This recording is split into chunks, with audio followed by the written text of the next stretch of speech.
crowd. Slow ball, fast off the bat. Rohit Sharma, the captain, the leader, the hitman of Indian cricket team.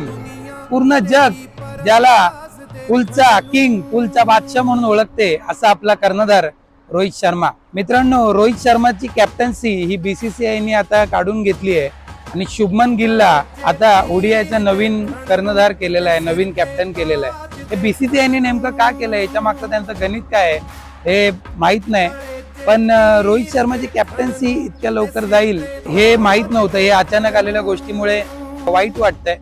मित्रांनो, 2023चा Australia बरोबरची आपली final आणि त्याच्यामध्ये थोडक्यातून आपल्याकडून world cup जो गेला आणि त्यानंतर रोहित शर्माच्या डोळ्यात आलेलं पाणी जे होतं त्यांनी करोडो देशवासियांच्या डोळ्यामध्ये पाणी आणलं. तो क्षण आजही प्रत्येक देशवासी, प्रत्येक क्रिकेट चाहता तो क्षण आठवतो आणि त्याला खरंच खूप वाईट वाटतं.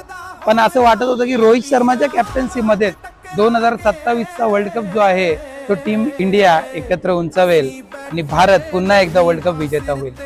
पण अचानक आलेल्या न्यूजमुळे आता ते स्वप्न भंग झालेलं आहे. त्याच्याबद्दल वाईट वाटते. रोहित शर्मा हा एक उत्कृष्ट फलंदाज आहे. त्याची फलंदाजी आपल्याला बघायला मिळणारच आहे. तो फलंदाजीमधून तो काही निवृत्त झालेला नाहीये.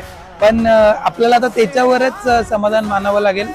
एक कॅप्टन म्हणून रोहित शर्मा हा खरंच उजवा होता. एक लीडर म्हणून तो सर्वोत्कृष्ट होता.